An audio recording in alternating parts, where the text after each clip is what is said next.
Good morning, all the 11th class students. Welcome to online education. We are delivering lectures from home itself, and from today onwards, you will get different lectures on different unit by different teachers of English. Welcome to MFGB Kanya Vidya Mandir, Joshipura, Junagadh.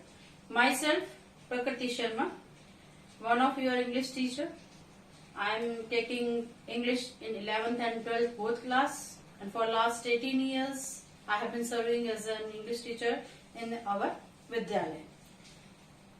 I am today going to take your read, our read 1, unit 1, and its name is The Journey of My Life from Earth to Everest.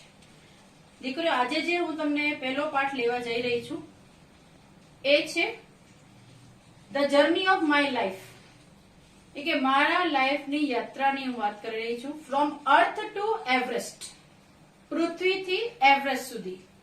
આ chapter જે છે અરુણિમા સિન્હા નામની જે દીકરી છે એને લખ્યું છે, અને એને કઈ રીતે અર્થ ટુ એવરેસ્ટનું સફર એને પોતે કર્યો છે એની એ વાત રજૂ કરે છે. એ પોતે જ રાઇટર છે, એટલે અહીંયા આપણે એને નરેટર કહેશું. એટલે આપણે રાઇટર શું કામ ન કહીએ, કારણ કે નરેટર એ હોય છે જે સ્ટોરીમાં રહીને વાર્તાને પોતે નરેટ કરે છે, વર્ણન કરે છે. એને રાઇટર ન કહેવાય, એને નરેટર કહેવાય. સો શી નરેટ્સ હર story herself and share her experience of life, how her journey goes from Earth to Everest. Girls, it's my habit that I am going to give a thought before start every chapter. So I am giving you first thought for your English, and it is related to this chapter also. And our today's thought is, in every chapter you will get the new thought. Our today's thought is, where there is will, there is a way. Where there is will, જ્યાં ચા હોય, there is a way, ત્યાં રાહ હોય છે. અરુણિમા સિન્હા એ કરી બતાવે છે. Let's start our read. Guys, before we start our chapter, we start reading. I'm showing you some pics of her life, which shows that how she start her life, what happened to her, and how she became an amputee woman who climbed over Everest. It shows her journey from Earth to Everest. It is her first pic in which you can see after her accident. In this second pic, you can see that she is sitting with her artificial leg, which was fitted to her after her accident. See girls, it's her third photo in which you can see she is holding our flag and she was on Everest. See, there is a caution. I can, you can. જો હું કરી શકું તો તમે પણ કરી શકો છો. In our last pic, we find the caption I can, you can, said by Arunima Sinha. And now you are seeing her smiling face when she just climbed over Everest, and her name is also written on this pic. Now we are just going for our start our chapter. Now I start reading our chapter. See the name, The Journey of My Life, એ કે મારા જીવન યાત્રાની વાતો કરું છું. From Earth to Everest, પૃથ્વીથી Everest સુધીની. એક વાત દીકરીઓ તમને કહી દઉં કે એને એવરેસ્ટ સર કર્યું હતું 10 એપ્રિલ 2011 ના દિવસે. એ હું તમને અત્યારે આપી રહી છું એક ઇન્ફોર્મેશન કે she had climbed over Everest on 10th April 2011. Now I start her chapter, which was written by herself. એનો ચેપ્ટર એના દ્વારા લખેલું છે, એ પોતે નરેટ કરે છે. હું અત્યારે શરૂ કરું છું. Arunima Sinha was a national level volleyball player. એ એક વોલીબોલ પ્લેયર હતી અને રાષ્ટ્રીય સ્તરની વોલીબોલ પ્લેયર હતી. When she was traveling on a train, some thugs tried to snatch her golden chain. એક વખતે પોતે રમવા જઈ રહી છે, ટ્રેન દ્વારા મુસાફરી કરે છે ત્યારે સમ ઠગ્સ એટલે થોડાક લૂંટેરાઓ, ચોર ડાકુ, try to snatch her golden chain, એ લોકો કોશિશ કરે છે એની ગોલ્ડન ચેન એના પાસેથી છૂટવી લેવાની. She fought back but was thrown out of the speeding train, એ ચેન માટે લડત આપે છે સામેથી, એ લૂંટેરાઓ સાથે લડે છે, પણ એનું રિઝલ્ટ શું આવે છે, એને એ ઠગ એ લૂંટેરાઓ ચાલતી ટ્રેનમાંથી બહાર ફેંકી દે છે. And lost her left leg, કારણ કે એ ચાલતી ટ્રેનમાંથી બહાર પછાડવામાં આવે છે એટલે એનો જે ડાબો પગ છે એ કપાઈ જાય છે, એ લોસ થઈ જાય છે, એટલે એ ગુમાવી બેસે છે પોતાનો ડાબો પગ. This happened when she was 24, એ ઉંમરમાં થાય છે જ્યારે એ ફક્ત 24 વર્ષની હોય છે. However this accident never affected Har spirit, અહીંયા અફેક્ટેડ હર સ્પિરિટ આપણે એને ફ્રેઝ લઈ શકીએ છીએ.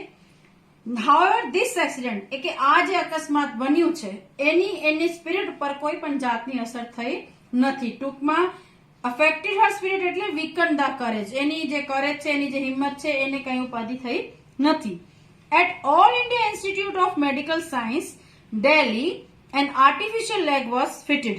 હવે શું થાય છે, આનું જે પગ કપાઈ ગયું છે એની જગ્યા આર્ટિફિશિયલ લેગ એને ઓલ ઇન્ડિયા ઇન્સ્ટિટ્યૂટ ઓફ જે મેડિકલ સાયન્સ છે ત્યાં એને પગ મૂકવામાં આવે છે.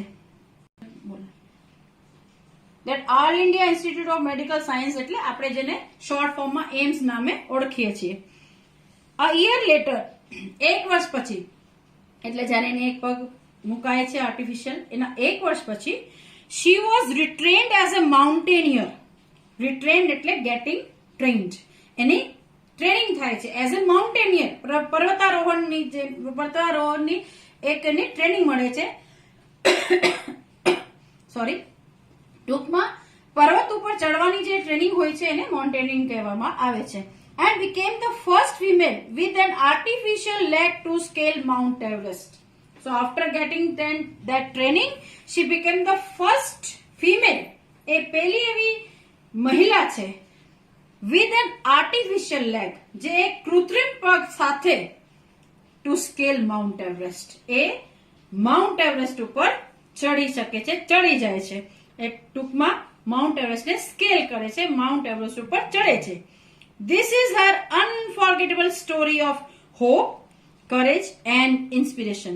આ લીટી ખૂબ જ ઇમ્પોર્ટન્ટ છે. એ શું દર્શાવે છે કે આ એની જે સ્ટોરી છે કોઈ દિવસ ભૂલી ના શકાય એવી આશા, હિંમત અને પ્રેરણા, ત્રણેય વસ્તુઓનો એક મિલાપ કરીને એ સ્ટોરી આપણને અહીંયા રજૂ થઈ છે. ટૂંકમાં આપણે કહી શકીએ કે આ જે સ્ટોરી છે અરુણિમા સિન્હાની, એનાથી આપણામાં આશા જાગે છે, આપણા હિંમત વધે છે, આપણને પ્રેરણા મળે છે કે ગમે એવી સ્થિતિ હોય આપણે કોઈ દિવસ પીછહટ ન કરાય, લડી જ લેવાય, અને જો આપણે એક વખત કોશિશ કરીએ તો આપણને સક્સેસ મળશે જ.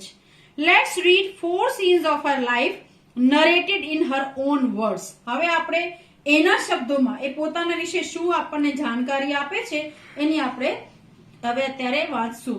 પહેલા આપણે શું વાંચ્યું કે એ કોણ હતી, એની સાથે શું થયું, એ ટૂંકમાં આપણે એનો પરિચય મેળવ્યું. હવે આપણે અરુણિમા સિન્હા પોતાની રજૂઆત, પોતાની સ્ટોરી, અર્થ ટુ એવરેસ્ટ એ કઈ રીતે પહોંચે છે, એને શું શું ફેસ કર્યું છે, કઈ રીતે એનું એક્સિડન્ટ થયું, કઈ રીતે એ આર્ટિફિશિયલ લેગ મળે છે, કઈ રીતે માઉન્ટેનિંગની ટ્રેનિંગ લે છે, અને છેલ્લે માઉન્ટેનિંગની ટ્રેનિંગ લીધા પછી એવરેસ્ટને સર કરે છે. So I am taking scene 1. I had started dozing. અહીંયા I stands for Arunima Sinha. એ કહે છે કે મને હવે નીંદર આવી રહી છે. અહીંયા ડોઝિંગ એટલે બેઠા બેઠા આપણે જયારે નીંદરથી આમ હલી જતા હોઈએ, ટૂંકમાં નીંદર ભરપૂર આવતી હોય ને આપણે ટ્રેનમાં મુસાફરી કરતા હોય ને બેઠા બેઠા સોતા હોઈએ તો ધીમે ધીમે આપણે ડોઝ ઓફ એટલે ફોલ ઇન્ટુ સ્લીપ, નીંદરમાં જઈ રહ્યા છે. કે હું બેઠી બેઠી નીંદર કરી રહી છું. I had started dozing. Dozing એટલે doze off. Doze off એટલે fall into asleep. નીંદરમાં ગરક થવું. My eyes were closed, but my mind was awake. કે મારી આંખો બંધ હતી પણ મારું જે મન હતું એ જાગૃત અવસ્થામાં હતું, એ જાગતો હતો. I remember someone saying that Bareilly would come after some time. કે મને એ યાદ હતું કે કોકે થોડીક વાર પહેલા જ આમ કીધું હતું કે હવે આવનાર સ્ટેશન જે છે એ બરેલી છે. ટૂંકમાં આગળનું જે સ્ટેશન જ્યાં ગાડી રોકાવાની છે તે બરેલી છે. બરેલી હવે આવશે. I was in deep thought. એ કે હું ખૂબ જ ગહન એક વિચારમાં પડી હતી. When I felt કે જ્યારે મેં મહેસૂસ કર્યું a hand tugging at my gold chain કે એક હાથ જે મારી જે મેં ગળામાં સોનાની ચેન પહેરેલી છે એને ખેંચી રહ્યું છે. ટગિંગ એટલે ખેંચવું. A girl's sixth sense is always her best companion.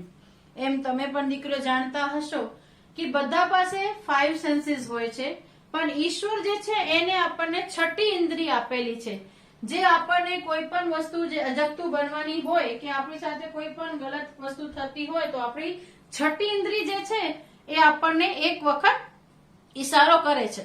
એ કહે છે મારી જે સિક્સ્થ જે સેન્સ છે એ મારી બેસ્ટ કમ્પેનિયન છે, એ મારી શ્રેષ્ઠ એવા સાથી છે. હવે એની સિક્સ્થ સેન્સ એટલે એની છઠ્ઠી ઇન્દ્રિયને થોડુંક જાગૃત કરે છે અથવા તો એને એક ટૂંકમાં એક અહેસાસ કરાવે છે કે કંઈક ગલત થઈ રહ્યું છે. I instinctively opened my eyes and saw 4 or 5 young men around me. કે મેં તરત જ મારી આંખો ખોલી અને સામે શું જોયું કે 4 થી 5 યુવાન મારી સામે ઉભા છે. Their drunken looks and behavior gave me an inkling of their intention. Their drunken looks. Drunken looks એટલે પીધેલા જે દેખાય છે. ટૂંકમાં એ 4-5 માણસો પીધેલ હાલતમાં છે, એ શરાબ પીને ગાડીમાં ચડ્યા છે અને એ લોકોનું જે બિહેવિયર છે, જે રીતે વર્તન કરી રહ્યા છે, gave me an inkling. Inkling એટલે intuition, આભાસ થવું. gave me an inkling એ મને આભાસ આપે છે of their intention. એ લોકો જે બદનિયતથી, જે હેતુથી મારી સામે ઉભા છે અને જે રીતે મારા ગળામાંથી ચેન ખેંચી રહ્યા છે, એ મને આભાસ થઈ જાય છે કે કંઈક ગડબડ છે, કંઈક પ્રોબ્લેમ થવાની છે. I stood up in a flash to tell them that I had no intentions of parting with my chain. એ કે હું એકદમ ઝડપથી, જેમ વીજળી કેમ કડકે છે એ વીજળીની ઝડપથી હું પગે ઊભી થઈ જાઉં છું અને એ લોકોને બતાવવા માંગુ છું કે મારે જરા પણ ઇન્ટેન્શન નથી, ઈચ્છા નથી કે હું મારી ચેનથી અલગ થાઉં. ટૂંકમાં મારી સોનાની ચેનથી હું જુદી પડું એવી મારી જરા પણ ઈચ્છા નથી. હવે શું થાય છે, અરુણિમા સિન્હા તરત જ ઊભી થઈ જાય છે. આપણે પહેલા જોયું કે એક સ્પોર્ટ્સ પર્સન છે, એક વોલીબોલ પ્લેયર છે નેશનલ લેવલની, અને એ કઈ એવી રીતે હાર થોડો માની જાય, એ તરત ફાઇટ બેક કરવા માટે ઊભી થઈ ગઈ છે. સો દે કેમ ટુગેધર એટ મી. હવે કે 4-5 જણા એક સાથે મારા ઉપર તૂટી પડે છે. Girls, now I am showing you some word meanings which you have to write in your notebook. So see on the board. Students, now I am showing you the word meanings which we had find in our text. First word is retrained. Retrained એટલે get trained. એટલે કોઈ પણ કાર્ય માટે જે તૈયારી હોય છે એને ટ્રેનિંગ કહેવાય. એના માટે રીટ્રેન એટલે get trained, ટ્રેનિંગ મેળવવી અથવા તો ટ્રેનિંગ પામવી. સ્પિરિટ. સ્પિરિટ એટલે ઇન્ટરનલ સ્ટ્રેન્થ. આપણા અંદર જે શક્તિ રહેલી હોય છે એને સ્પિરિટ કહેવામાં આવે છે. Affected the spirit. આપણે વાંચી ગયા છે કે એના જે અકસ્માત થાય છે એની સ્પિરિટ એ અફેક્ટેડ થતી નથી, એટલે વીકન ધ કરેજ. કરેજ એટલે હિંમત, વીકન એટલે કમજોર. એ જે સ્પિરિટ એની જે છે કમજોર થતી નથી. પછી શબ્દ છે ટુ સ્કેલ. ટુ સ્કેલ એટલે ટુ ક્લાઇમ્બ, ચડવું. એ એવરેસ્ટ સર કરે છે, એવરેસ્ટ ઉપર ચડે છે. Then the word comes dozing. હમણાં આપણે વાંચ્યું કે એ ટ્રેનમાં ચડી છે અને કહે છે કે હજી હું નીંદરમાં ગરક થાઉં છું, બેઠી બેઠી ઝોકા ખાય છે, એને ડોઝિંગ કહેવાય છે. ડોઝ ઓફ એટલે fall into asleep, નીંદરમાં જવું. Then comes tugging. Tugging એટલે snatching, કોઈ પાસેથી કોઈ વસ્તુ ઝૂંટી લેવી, ધરાડ કોઈ વસ્તુ. ફોર એક્ઝામ્પલ આ ચેન મેં પહેરેલી છે, કોઈને મારી પાસેથી લેવું હોય તો આમ ખેંચે, એને ટગિંગ કહેવાય. Then comes inkling. Inkling એટલે intuition, આભાસ થવું. ક્યારેક તમને પણ એવું તમે જોયું હશે કે કોઈ ઘટના બનવાની હોય ને એનો આભાસ આપણને થઈ જતું હોય છે. ઇન્ટેન્શન એટલે પર્પસ, હેતુ. એ લોકોની ઇન્ટેન્શન મને ખબર પડી ગઈ હતી કે કયા હેતુથી આ 4-5 જણા આ રીતે મારા પર તૂટી પડ્યા છે. એને ફ્લેશ, એકદમ ઝડપભેર, જેમ વીજળી કેમ કડકે છે ને ચમકે છે એ જ રીતે. પાર્ટિંગ વિથ એટલે સેપરેટ ફ્રોમ, જુદું થાવ. અહીંયા મેં આટલા વર્ડ મીનિંગ તમને આપ્યા છે. થોડીક વાર માટે આપણે ફોકસ કરીએ છીએ એના ઉપર. ત્યાર પછી હવે આપણે આગળ ભણીએ ચેપ્ટરને. Let's read again. Let's continue our read. Even though the compartment was full, none of my fellow passengers got up to even inquire what was happening. કે જે કમ્પાર્ટમેન્ટમાં હું સફર કરી રહી હતી, કમ્પાર્ટમેન્ટ એટલે તમે રેલના ડબ્બા જોયા હશે, એમાં અલગ અલગ ડબ્બા હોય, બોગી હોય છે, એમાં માણસો હોય છે 60 થી 70 એક ઓલામાં કમ્પાર્ટમેન્ટમાં હોય. એ કે મારો કમ્પાર્ટમેન્ટ ફૂલ હતો, બહુ જાજા બધા લોકો એમાં હતા. None of my fellow passenger એટલે સાથે યાત્રા કરનાર. કે મારી સાથે યાત્રા કરનાર જે હતા, none of my fellow passenger got up to even inquire what was happening. કે કોઈ ઉભો થઈને પૂછવા માટે ન આવ્યા કે અહીંયા શું થઈ રહ્યું છે. ટૂંકમાં આટલા બધા લોકો હોવા છતાં કોઈએ ધ્યાન ન દીધું કે આ છોકરી સાથે એ લોકો શું કરી રહ્યા છે. Forget about their coming to my rescue. કે એટલે પછી મેં એક બાજુ ધ્યાન ન દીધું. મેં કીધું હવે આ લોકો તો મારા રેસ્ક્યુ એટલે મને બચાવવા માટે એ લોકો આવવાના નથી. આ વસ્તુ ભૂલીને I had no option but to take them on. કે મારી પાસે હવે કોઈ બીજી ઓપ્શન નથી, બીજું કોઈ ઉકેલ નથી. So to take them on. To take them on means to handle. It means when nobody is there, when nobody is coming to ask her what is going on, what happened to her, she knows that it is better to tackle the position by herself. જાતે જ કે મારે લડવું પડશે એટલે એ તૈયાર થઈ જાય છે. So I caught a youth who was trying to size me up by his collar and pushed him back. To size me up. To size me up એટલે જે મારું નિરીક્ષણ કરી રહ્યો છે, ઉપરથી નીચે સુધી જોયે છે, મને નિરખી રહ્યો છે, એ જે એક યુવાન હતો, મેં એને કોલરથી પકડી લીધું અને ધક્કો માર્યો પાછળની બાજુ. આઈ કિક્ડ એ કપલ ઓફ અધર્સ. અને બીજાને જે હતા આજુબાજુ એમાંથી કેટલાને મેં કિક, પગ વડે કિક માર્યું, પછાડ્યું. An exceptional battle had begun. કે એક એક્સેપ્શનલ બેટલ એટલે જેની કોઈએ કલ્પના ન કરી હોય, અપવાદરૂપ, જેના વિશે વિચારી ન શકાય, એક એવી બેટલ એટલે યુદ્ધ, એક એવી ફાઇટ શરૂ થઈ. Had begun inside the train on the move. જે ટ્રેન ચાલી રહી છે એની અંદર, ચાલતી ટ્રેનમાં કલ્પના ન થઈ શકે એવી એક બેટલ, એક યુદ્ધ શરૂ થયું. The walls. અહીંયા એ જેટલા યંગ લોકો, જે ઠગ્સ, જે લૂંટેરાઓ એના પર તૂટી પડ્યા છે, એ બધાને વોલ્સ કહે છે. વોલ્ફ એટલે શિયાળ. એ કે બધા વરુઓ મારા પર જે તૂટી પડ્યા છે. The walls made another attempt to snatch my chain. એ વરુએ ફરીથી મારી ચેન ખેંચવાની, મારી પાસેથી છૂટવાની કોશિશ કરી. Still I resisted. છતાંય મેં એ રેઝિસ્ટ કર્યું અને રોકવાનો પૂરેપૂરો પ્રયાસ કર્યું. Until one of them, driven by a frenzy, gave me an extra hard kick. ત્યાં સુધી એ લોકોને રેઝિસ્ટ કર્યું, રોક્યું, જ્યાં સુધી તે લોકોમાંથી એક જે છે એને driven by a frenzy gave, એ ખૂબ જ અત્યંત ક્રોધિત થઈને, ખૂબ વાયલન્ટ થઈને એને મને એક જોરદાર કિક માર્યો છે. હવે એ દીકરી જે છે, અરુણિમા જે છે, એ જે ફેસ કરી રહી છે, બધા સાથે લડી રહી છે, એમાંથી એક ખારો થાય છે ઠગ અને એક જોરદાર કિક એને મારે છે. Using all his force. એ ઠગ બધી શક્તિઓ પોતાની ભેગી કરીને એને જોરદાર એક કિક મારે છે. Of balance I. Of balance થઈ જાઉં છું એટલે મારું જે સંતુલન છે હું ગુમાવું છું.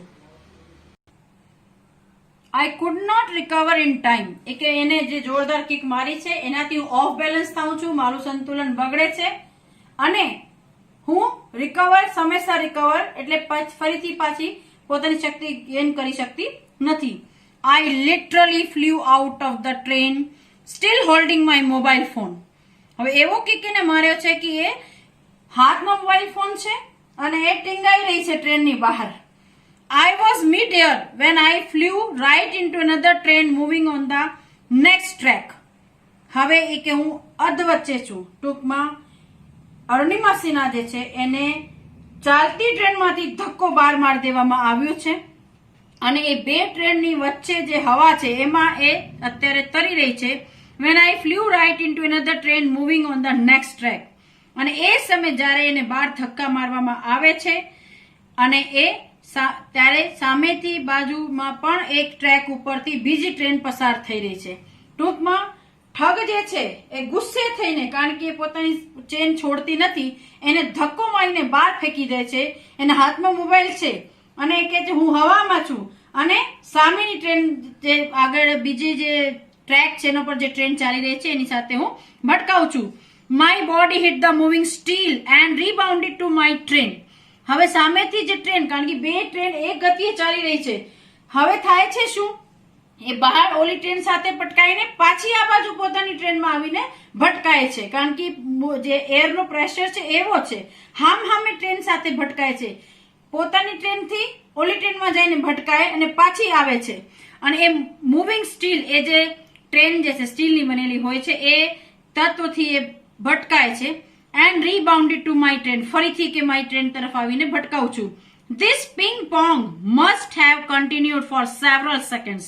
અને આ પિંગ પોંગ, હવે દીકરો તમને યાદ હશે, તમે નાના હતા ત્યારે તમે દડાને જમીન ઉપર પછાડો છો તો દડો કેમ આવે છે પાછો તમારા હાથમાં? દડા આપણે દિવાલ ઉપર પછાડીએ તો પાછો તમારા હાથમાં આવે છે ને. એ સ્થિતિ જે છે પિંગ પોંગ. પિંગ પોંગ એટલે to bounce back from one place to other. હવે અરુણિમા જે છે એ બે ટ્રેનની વચ્ચે પિંગ પોંગ સ્થિતિમાં છે.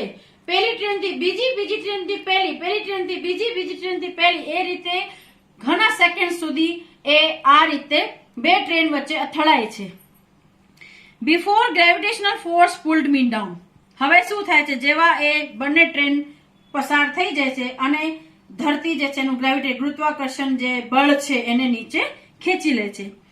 Despite my efforts, my left leg fell on the track. હવે થાય શું, નીચે આવીને પટકાય છે. એ કોશિશ કરે છે કે એનો પગ ટ્રેનની નીચે ન આવે. ઘણી બધી એના પ્રયાસો હોવા છતાં એનું પગ જે છે ટ્રેનમાં ટ્રેક ઉપર આવે છે. ગચ! અને એવી એક સાઉન્ડ એને સંભળાય છે. That was the sound of my leg getting chopped. Getting chopped એટલે getting cut. એની જેવી ટ્રેન ટ્રેકમાં લેગ એની ટ્રેક ઉપર જાય કે ટ્રેન એની ઉપરથી પસાર થઈ જાય છે અને ટ્રેન જે છે એનું પગ, જેમ આપણે શાક કેમ કાપીએ છીએ એવી રીતે કાપીને અલગ પાડી દે છે. There was no one to hear my intense scream. Intense એટલે ખૂબ ગહન, જોરદાર ચીસું પાડું છું. કારણ કે જ્યારે માણસના આખું પગ કપાઈ જતું હોય ટ્રેન નીચે આવીને તો કેટલો દર્દ હશે એને. એ જોરથી ચીસો પાડે છે. I lay motionless for a while. થોડાક સમય માટે, for a while એટલે for a short time. હું એકદમ ગતિ વગર ત્યાં પડી છું. Watching the red tail light of the train until it dimmed and faded into darkness, then I fainted. હવે તમે જોયું હશે કે ટ્રેનની જે છેલ્લી જે કમ્પાર્ટમેન્ટ હોય છે, છેલ્લો જે ડબ્બો હોય છે, એમાં લાલ લાઇટ હોય છે. કે watching the red tail light, ટ્રેનની પાછળની લાસ્ટ લાઇટને હું જોતી રહું છું. until it dimmed, જ્યાં સુધી મને દેખાય છે, એટલે જ્યાં સુધી અંધારામાં એ ગર્ક ન થઈ જાય, ટ્રેન ત્યાંથી પસાર પૂરેપૂરી ન થઈ જતી હોય. and faded into darkness, darkness અંધારામાં લોપ થઈ જાય છે. then I fainted, ત્યાર પછી હું બેભાન થઈ જાઉં છું.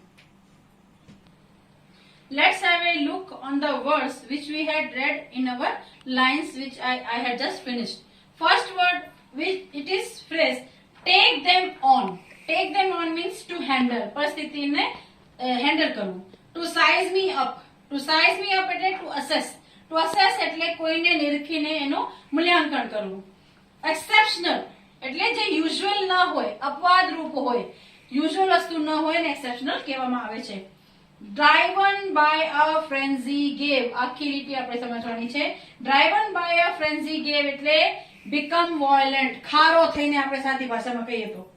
Off balance, lost one's balance, જ્યારે માણસ પોતાનું સંતુલન ગુમાવે છે એને ઓફ બેલેન્સ કહેવામાં આવે છે. Ping pong, to bounce back from one place to another. Ping pong નો અર્થ થાય છે એક જગ્યાથી ટપો ખાઈને પાછો બીજી જગ્યા આઉટ. Getting chopped, get cut off, કપાઈ જાવ. ફોર એ વાઇલ એટલે for a short time. Girls, here we are finishing our chapter. Next scene will be discussed in our next lecture. Hope you can understand my way of teaching and you can learn the things. I will give another lecture after some days. Thank you. Stay home, stay healthy.